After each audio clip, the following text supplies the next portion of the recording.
있습니다. 오늘 인생에서 가장 빛나는 순간이라는 제목으로 창세기 말씀 가지고 은혜를 한번 나누도록 하겠습니다. 빛난다 할 때 예전에 되게 저한테 인상 깊었던 가요가 하나 있어요. 가사를 읽어드리면 이래요. 천진난만 청순가련 새침한 적 이제 지쳐 나 귀찮아 매일 뭐해 어디야 밥은 잘자 베이비 자기 여보 보고 싶어 다 부질없어 You got me like 오오오 이건 아무 감동 없는 러브 스토리 오오오 어떤 설렘도 어떤 의미도 근데 읽다 보면 부르고 싶어지잖아요. 참겠습니다. 오오오 내게 미안하지만 I'm not sorry 오오오 오늘부터 난 빛이 나는 솔로 빛이 나는 솔로 그러니까 빛에 대해서 한번 생각해보고 묵상하는데 문득 이 노래가 머릿속을 스치더라고요. 그러니까 사실 여기서 이 노래 주인공이 얘기하는 게 뭐냐면은 야 이거 커플로 살아봤더니 부질없더라 인생 아무것도 아니고 그냥 혼자가 좋더라 혼자 있을 때 제일 빛이 나더라 이런 이제 자신의 이제 감정을 토로하는 장면이죠. 뭔가 둘이 이제 커플로 있을 때 많이 싸웠나 봐요. 그리고 서로 이제 감정도 많이 뺏기고 뭐 이렇게 한 것 같아요. 그러니까 스스로 돌아볼 때 야 혼자 있을 때 빛이 나더라 그렇게 얘기하는데 사실 이 내용을 가만 살펴보면 되게 슬퍼요. 애가 같아 애가 뭐 제니의 솔로 애가 이런 느낌으로 빛이 나는 솔로 막 이런데 되게 슬픈 표정 짓고 막 그렇게 고백하는 듯한 그런 느낌이 있더라고요. 이 진짜 이 시편 하자의 고백을 보면 시편이래 이 가사의 고백을 보면은 되게 안 빛나는데 억지로 빛낸다 약간 그런 느낌을 받거든요. 억지로 빛나는 척한다 억지로 막 스스로한테 빛나고 있어 막 이렇게 안 빛나요. 자신을 규정하는 거지. 그래서 우리가 빛난다라는 표현을 쓸 때 보통 뭔가 특별하다 이런 의미를 담아가지고 빛이라는 단어를 쓰곤 하잖아요. 너무 빛나 보인다 그녀가 나에게 너무 빛나 보여 그가 나에게 너무 빛이야 약간 그런 식으로 뭔가 아니면은 느낌이 살아있고 막 생명력 있고 이런 것에 있어서 이제 빛난다라는 표현을 쓰기도 하고요. 특별하다 이럴 때 자주 쓰죠. 그럼 한번 질문 던져보겠습니다. 여러분한테 가장 특별했던 빛이 났던 적이 언제였습니까? 뭐 과거가 있을 수도 있고 아직 안 온 분도 있을 수 있고 그럼 빛나는 그때는 언제 올까요? 저한테 이 질문을 던져본다면은 저는 사실 지금 이 순간이라고 얘기하고 싶어요. 그 이유는 결론 부에 말씀드리도록 하겠습니다. 네. 빛이라고 했을 때 성경에서는 빛을 언제 사용하냐면은 천지가 창조될 때 창세기의 처음에 이 빛을 드러냅니다. 빛. 아무것도 없었습니다. 처음에 여러분 알다시피 흑암과 공허가 있었다고 성경은 말하고 있는데 사실 거기 아무것도 없었냐? 그것도 아니에요. 딱 한 분이 존재했거든요. 하나님. 그래서 태초에 천지가 창조되기 전에 아무것도 없었다 이거는 이제 잘못된 말이고 하나님만 홀로 계셨다라게 이렇게 말하는 게 성경적인 표현입니다. 하나님이 홀로 계셔가지고 흑암과 공허를 이제 창세기를 보니까 수면 위에 운행하시면서 살펴보셨어요. 그 수면 위에 운행하신 하나님의 영에 대한 표현을 한번 이제 찬찬히 보신 거죠. 이 흑암과 공허 가운데 무슨 일을 행할 건가. 그러면서 천지를 창조하시면서 처음에 뱉은 한마디가 이거예요. 빛이 있으라. 그러고 나서 이제 빛이라는 게 만들어졌단 말이에요. 이 빛을 만들었다는 게 한 세 가지 정도 의미가 있어요. 첫 번째는 처음에 혼돈과 공허와 흑암이 있었죠. 그건 이제 텅 비었다는 공간적 이제 의미를 함의하고 있는데 그걸 채우셨다는 의미가 있고 두 번째는 빛을 만드심으로 어둠과 빛이라는 질서를 하나님만의 질서를 세우신 거예요. 그 세 번째는 뭐냐면은 생명을 만들 준비를 하셨다는 거죠. 왜냐하면 그 이후에 생명들이 막 이렇게 만들어 나가기 시작하거든요. 그런 의미에서 볼 때 빛은 생명의 근원이다라고 말할 수 있고 사실은 모든 만물의 근원이다라고 얘기할 수도 있어요. 재밌는 건 이 빛이라는 게 성경에서 되게 많이 등장하거든요. 몇 번 등장하게 해요? 230 6번 등장합니다. 6번 말한 것 같은데 236번 등장하는데 이게 다 어느 때 등장하냐면은 하나님의 존재 혹은 생명의 근원 그 뭐 혹은 이제 사람의 상태를 향해서도 이제 등장시키고 있는데 대부분 하나님의 존재에 관해서 이 빛이라는 단어를 쓰고 있거든요. 그래서 세상에 빛이 있음으로 해서 그 모든 게 시작됐다. 창세기에서 우리는 그걸 볼 수가 있죠. 근데 재밌는 거는 이 빛이 있고 나서 뒤에 해달별, 광명체라고 불리는 것들이 또 만들어졌다는 거예요. 그 스스로 이제 빛을 내는 것이 있는데 왜 빛을 먼저 만들고 빛을 내는 이제 광명체들을 나중에 만들었는가? 뭔가 과학적으로 따질 수는 없지만 그게 말하고 있는 성경에서 말하고 있는 창세기에서 말하고 있는 사실은 뭐냐면은 그 광명체 스스로도 빛의 근원이 아니라는 것이에요.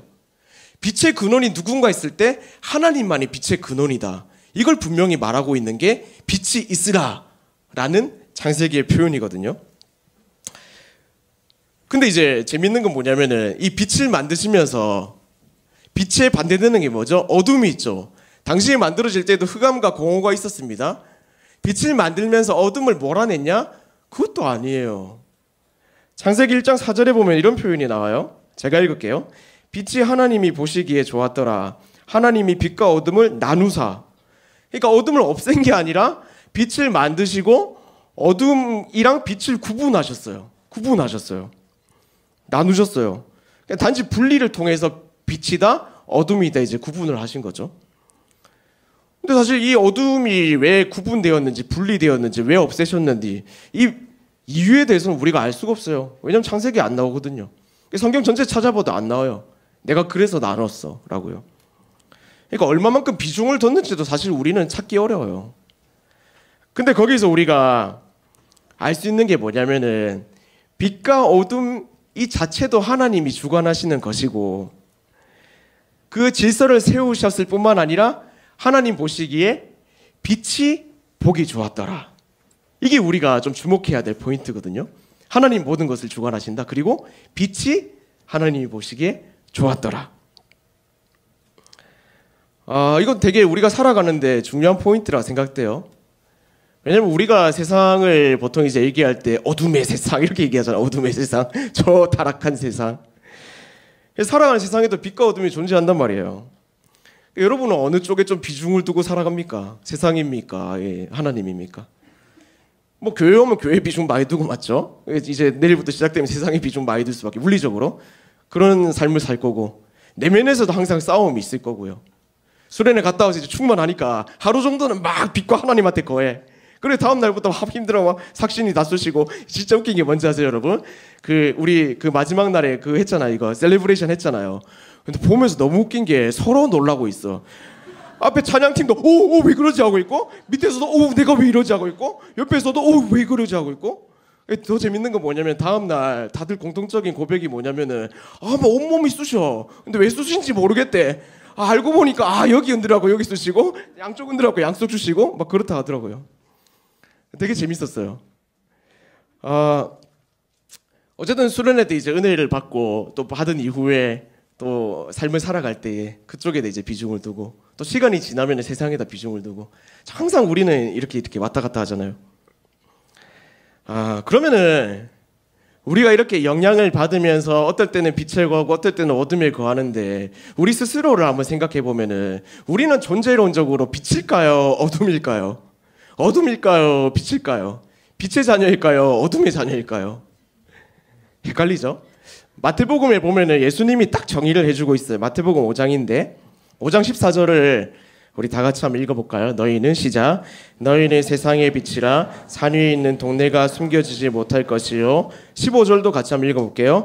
사람이 등불을 켜서 말 아래에 두지 아니하고 등경위에 두나니 이러므로 집안 모든 사람에게 비치느니라. 마지막 절도 이같이 너희 빛이 사람 앞에 비치게 하여 그들로 너희 착한 행실을 보고 하늘에 계신 너희 아버지께 영광을 돌리게 하라. 여기서 말하는 게 뭐냐면 너희는 세상의 빛이다 라고 명확하게 정의를 내려주시고 계십니다. 스스로 빛이라고 생각하세요? 난 빛난다. 아까 제니가 고백했던 것처럼 빛이 나는 솔로 이런 고백합니까? 그렇게 얘기하고 싶지만 쉽게 이제 동의가 되진 않아요. 예, 내가 빛인가 할 때. 성경은 그렇게 빛의 자녀라고 빛이라고 정의 내리고 있는데 우리 쉽게 동의하지 못하죠. 왜냐면 우리 삶도 아등바등하고 있는데 사실 여기 마태복음 보면 되게 잔인하거든요. 야 지금 제 앞가림도 못하고 있는데 왜 하나님 남들한테 그 착한 행실 해가지고 빛과 소금의 역할로 살라고 하냐. 나도 지금 힘든데 사실 되게 잔인하고 무겁고 무거운 약간 명령으로 느껴지기도 하거든요. 수련회는 끝났잖아요. 근데 수련회 갔다 온 사람 다 동일한 거는 그 현실은 바뀌지 않았다는 거거든요. 변한 게 없잖아요. 그런 의미에서 우리가 예수님이 말하는 빛의 존재, 그러니까 빛의 자녀라면은 세상에서 그러면은 어둠 속에 있는 세상에서 어떻게 하면 빛날 수 있고 어떻게 하면 빛의 자녀로서의 그런 존재론적 삶을 살아갈 것인가. 그걸 한번 말씀을 통해서 나눠봤으면 좋겠어요. 두 가지인데요. 첫 번째는 이제 우리는 반사체라는 거예요. 근데 이걸 살펴보기 위해서 좀 어둠을 생각해 보면 어둠이란 단어는 아까 빛이랑 좀 다르게 좀 덜 등장하지만 많이 등장해요. 한 65번 정도 등장하는데 어둠이 가지고 있는 의미는 뭐냐면 하나님과 딱 반대쪽에 서가지고 죄, 불순종, 뭐 사탄의 계략, 뭐 전략 뭐 이런 식으로 나와요. 그리스도와 반대편에 서 있는 단어로. 재밌는 건 뭐냐면 우리가 로마서에 보면 마태복음에 보면 빛이라 나와 있지만은 사실 로마서에 보면은 본질상 진노의 자녀라고 표현되어 있다는 부분입니다. 그 말인즉슨 뭐냐면은 우리 또한 사실은 존재론적으로 빛이 아니라 어둠이라는 거거든요. 어둠. 하나님과 반대편에 서 있는 어둠이란 거예요. 그러니까 더욱이 어둠이란 것은 빛을 스스로 낼 수 있다는 말일까요? 없다는 말일까요? 스스로 못 낸다는 거예요. 빛을. 그러니까 우리가 빛인가 할 때 스스로 빛을 낼 수 없는 존재인데 어떻게 빛이 될 수 있는가 하는 이제 의문점에 봉착하게 되는 거거든요. 근데 이걸 이제 좀 생각해 보자면 다시 창세기로 돌아가서 하나님이 빛을 만드셨잖아요. 그래서 4일째 되는 날 광명째 해달별을 만드셨단 말이에요. 이건 이제 아까 얘기했죠. 빛의 존재가 사실은 근원이 하나님께 있다. 그리고 이들이 사실은 빛을 내는 게 아니라 빛이신 하나님으로 인해서 빛을 내게 되었다. 이걸 분명히 얘기하는 거거든요. 그러니까 우리는 본질상 진노의 자녀라서 빛을 낼 수 없는 존재이지만 하나님이라는 빛이 있으면은 빛을 낼 수 있다라는 게 동일한 다른 성경에서 말하는 말씀이라는 겁니다. 그러니까 우리가 빛의 역할을 감당하기 위해서 해야 되는 게 뭐냐면은 빛을 직접 쪼이던가 맞던가 빛의 영향권 안에 들어가야 한다는 거거든요. 왜냐면 우리는 광명체가 아니라 반사체예요. 반사체. 빛을 반사해내는 그런 존재거든요. 달리 말해서 하나님 안에 거하거나 하나님의 영향권을 받는 사람들이 되어야 한다는 거예요. 웜업 알죠? 웜업. 운동선수들이 운동하기 전에 막 몸을 풀잖아요. 막 스트레칭하고 막 야구 선수들이 이제 공 던지고 막 야구 시즌이 시작되고 있습니다, 여러분. 막 이제 축구도 막 하고 있고 막죠. 막 요즘 핫하잖아요. 막 서울에 막 링가드라는 영국 프로 선수가 오고. 예. 그래서 이제 운동 선수들이 운동하기 전에 막 몸을 풉니다. 왜요? 몸 안 풀면 다치잖아요. 그리고 몸 풀어야지 제대로 실력 발휘를 할 수 있으니까요. 웜업. 우리도 사실 세상의 빛으로 살기 위해, 정확하게 말해서 빛의 반사체로 살기 위해서 이런 영혼의 웜업도 필요해요. 여러분 하루 일어날 때 한번 생각해 볼까요? 하루 일어날 때 여러분 어떻게 일어납니까? 이제 수련회 때 은혜 받았으니까 하루 딱 벌떡 일어나가지고 하나님 오늘 너무 기쁜 날입니다. 오늘 다 때려 부수겠습니다. 하나님 사탄 와봐라 그냥 쭉 차푼다. 이렇게 안 일어나잖아요. 이렇게 안 일어나잖아요. 그리고 보통 일어날 때 어떻게 일어나? 아우 막 이러고 일어나잖아요. 원래 그러지 않았어요. 사실 은혜 받았지만 제가 그랬어요. 사실은 여러분 하고 나서 너무 피곤한데 월요일 이제 일상은 똑같으니까 이제 저희 이제 자녀 셋이 이제 그 초등학교를 가고 어린이집을 가야 되니까 또 와이프는 그날만 그래도 병원 이제 또 제가 있으니까 갈 수 있는 날이거든요. 그러니까 이제 일어나자요. 이제 실시간 없어요. 눈 떠가지고 첫째 일으키고 씻기고 둘째 일으키고 씻기고 셋째 일으키고 씻기고 먹이고 그리고 이제 첫째 이제 초등학교 발에다 주고 둘째 셋째 이제 어린이집 발에다 주고 그러면서 저도 일어나기 너무 쉽지 않았고 야 이게 무슨 은혜 받은 은혜 어디로 갔는지 사실 그런 마음이 있더라고요. 무거운 마음. 여러분도 마찬가지일 거라 생각해요. 이제 출근하기 전에 아침에 일어날 때 한숨 쉬면서 일어나서 또 지하철이나 뭐 차 타고 이제 회사 가면서 사실 기쁜 마음보다도 야 오늘 이제 저희 수련회 가려고 이제 하루 연차 낸 거 그거 이제 밀린 일 해야 되고 또 만나서 미팅도 해야 되고 만날 사람들 생각하면서 너무 맞죠. 마음이 좀 어지러울 수도 있고 그런 마음 품어가지고 또 회사 갔는데 그래도 잘해봐야지 하는 마음 가지고 갔는데 너무 분주하고 하루가 막 바쁘게 이제 돌아가는 일상 속에서 받은 은혜는 어디로 가고 방금도 말씀드렸다시피 영혼에도 웜업이 필요합니다. 왜냐하면 차가운 마음에 하나님의 은혜에 반응하기가 어렵고 차가운 마음에 상대방에게 착한 행실로 빛의 자녀로서의 행함을 주기란 더 어려운 일이거든요. 그래서 사실 저도 이제 웜업하는 시간을 매일매일 가지고 있어요. 새벽에 일어나서 기도하고 말씀 보고. 특별히 근데 수련회 갔다 오고 나서 이제 제가 애들 데려다 주고 나서 월요일 날 또 교회에서 세미나가 있었거든요. 그래서 월화수 3일 세미나 하는데 너무 정신없고 받은 은혜 이제 곱씹을 틈도 없어가지고 되게 마음이 분주한 거예요. 하고 어떡하지 하다가 이제 방법을 하나 찾은 게 뭐냐면은 지하철 타고 오면서 이제 그 에어팟 끼고 그 노이즈 캔슬링 되잖아요. 노이즈 캔슬링 해가지고 기도 음악 엄청 크게 틀고 그거 들으면서 엄청 하나님 묵상하면서 그게 좀 집중해서 지하철 타고 교회 왔거든요. 사실 좀 그러고 나니까 마음이 좀 정돈이 됐어요. 그러고 나니까 사실은 뭐 나눔할 때도 뭐 세미나 동안 이제 목사님들하고 또 나눔하거든요. 나눔할 때도 그렇고 이것저것 생활하는데 좀 어려움이 없더라고요. 그러면서 그치 우리 영혼에도 참 웜업하는 시간이 필요하겠다. 그래야지 빛의 자녀로 살아가는데 좀 어려움이 없겠다 하는 생각이 들었어요. 여러분 한번 하루를 생각해 볼 때 웜업하는 시간이 있는지를 한번 생각해 보세요. 영혼의 웜업. 특별히 하나님 영향권 아래에 거한다는 것은 뭐 또 똑같거든요. 말씀과 기도. 이 말씀과 기도를 생각해 볼 때 이 말씀과 기도가 하루 중에 어디에 위치하는지 한번 확인해 보세요. 어디에 위치하는지. 사실 이 웜업이 있어야지 우리가 일상을 살아갈 때에 그리스도인은 뿐만 아니라 성령 충만한 그 하나님의 주신 은혜들을 잘 흘려보낼 수 있는 그런 상태가 만들어지거든요. 우리 옆에 있는 분들 한번 손 한번 잡아보세요. 그 동성인 분들은 잡고 이성인 분들은 자기 혼자 잡으세요. 이렇게. 예, 감사합니다. 어떻게 뭐 차갑습니까? 따뜻합니까? 따뜻해요? 이미 웜업이 됐네요, 여러분. 답은 딱 차갑다 이렇게 나와야 되는데. 그러니까 사실 차가운 심령을 갖고 있으면은 상대방에게 따뜻함을 전해주기란 시간이 걸리는 법이거든요. 우리 영혼이 차갑다면은 하나님이 아무리 따뜻하다고 한들 그 따뜻함을 전하기는 시간이 걸리는 법이에요.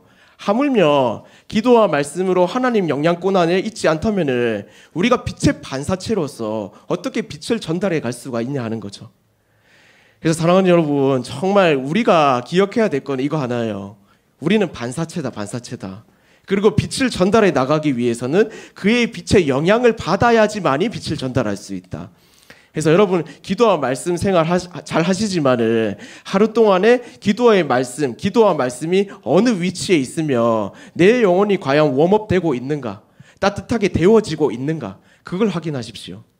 여러분의 영혼이 따뜻하게 데워져야지만이 빛의 역할을 감당할 수 있기 때문이에요. 바로 그냥 이번 한 주 시작되잖아요. 기도와 말씀 뭐 길게도 얘기 안 해요. 5분이라도 하나님께 딱 붙어 있어서 그 빛을 받아서 전달해내는 저와 여러분 될 수 있기를 주님의 이름으로 축복합니다. 이런 웜업하는 빛의 반사체로서 살아가야 될 때 중요한 역할이 뭐냐면은 저는 빛의 자녀로서 어떻게 살아가야 될까 할 때 창문이 되어야 한다. 이렇게 항상 생각해요.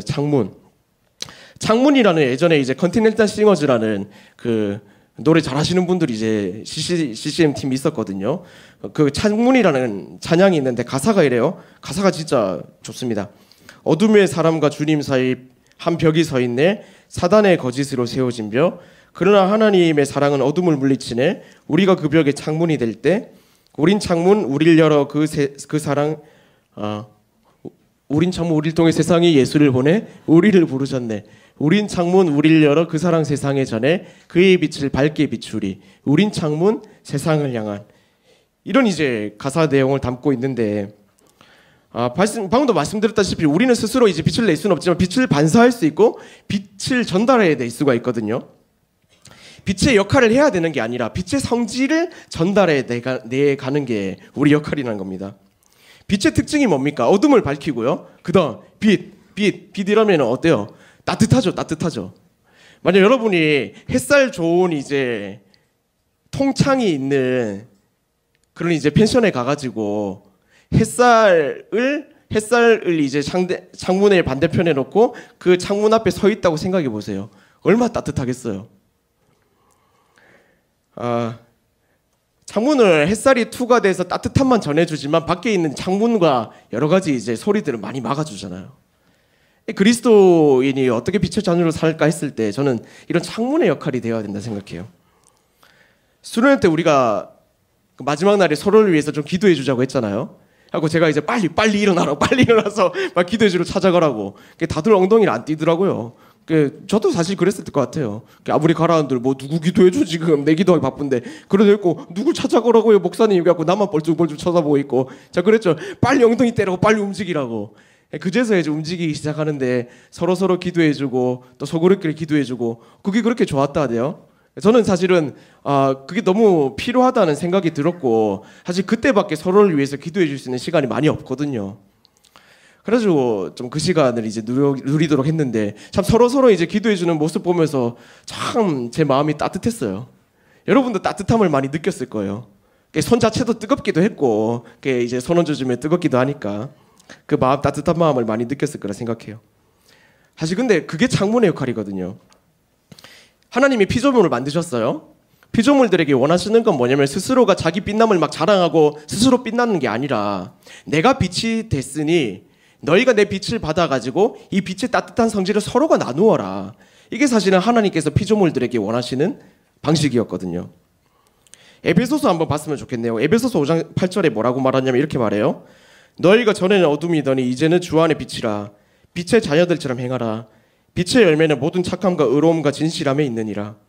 여기 9절에 나오는 모든 착함과 의로움과 진실함은 뭐냐면은 공동체의 지체를 향한 따뜻함의 권면입니다.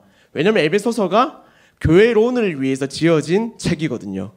서로 착하게 행하라. 서로 따뜻하게 대해줘라. 그게 빛의 자녀로서의 해야 될 일이다라고요. 그래서 사랑하는 여러분, 서로가 서로에게 하나님의 따스한 빛을 잘 전달해 줄 수 있는 창문이 될 수 있기를 바랍니다. 그래서 전 수련회 때 가장 좋았던 게 뭐냐 했을 때 GBS 조원들이 서로 친해지는 거, 서로 기도해 주는 거, 이게 저한테는 가장 좋았다, 가장 은혜로웠다라고 말씀드릴 수 있을 것 같아요. 찬양 시작할 때 예배 때 좀 변화를 줬죠. 카운트다운을 줬어요. 그 이유가 뭐냐면은 저는 그 카운트다운 시간에 이제 10분 남았네 빨리 들어가야지 이게 아니라 예배를 준비하면서 누구든 찾아가서 기도해 줄 수 있는 분위기를 만들고 싶은 거거든요. 찬양이 나오고 앞에서 카운트다운이 되고 그리고 예배를 준비하는 마음속에서 옆 지체 또 예배를 준비하러 온 은혜 받으러 온 지체들에게 손 한번 잡아주고 기도해주고 전 그런 분위기들이 우리 이 청년부의 전체적인 자연스러운 분위기가 됐으면 좋겠다 생각합니다. 그게 창문의 역할을 서로가 서로를 향해서 감당해 나가는 거거든요. 그를 위해서 필요한 게 뭐냐면은 이 두 가지를 위해서 하나님께 계속해서 나아가야 된다는 겁니다. 하나님께 계속해서 나아간다. 사실 우리가 하나님께서 빛이 아니라고 성경에서 빛이 아니고 진노의 자녀라고 말하지만 빛이 스스로 빛날 수 있는 유일한 방법이 있어요. 그게 뭐냐면은 예수 그리스도의 복음 그리고 그 능력을 우리 안에 새기고 나갈 때 우리는 스스로 사실은 빛나는 존재가 될 수 있거든요. 끊임없이 예수님이 어떻게 하셨는지 묻고 예수님이 어떻게 하실까에 대한 질문과 그에 대한 답을 찾아간다면은 여러분 스스로 사실 빛날 수밖에 없는 존재가 될 거예요. 앞전에 제가 얘기했잖아요. 처음에 서두에서 가장 제가 이제 빛날 때가 언제나 물은다면 지금이라고 말할 거라고. 그렇게 말씀드릴 수 있는 이유가 뭐냐면 저는 어느 때보다 사실 예수님이 어떻게 하실까? 예수님이 어떻게 하실지 그 복음에 대한 질문을 치열하게 하고 있거든요. 제 삶을 살아가면서. 이렇게 치열하게 물어본 적이 많이 없었던 것 같아요. 그동안 살면서.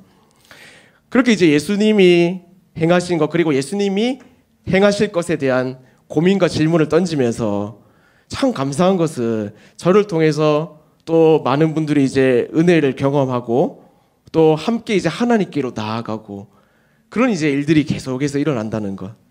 근데 저뿐만 아니라 여러분들도 동일하게 행해야 될 임무이고 우리 청년부 안에서 일어날 수 있는 일이라고 생각하거든요.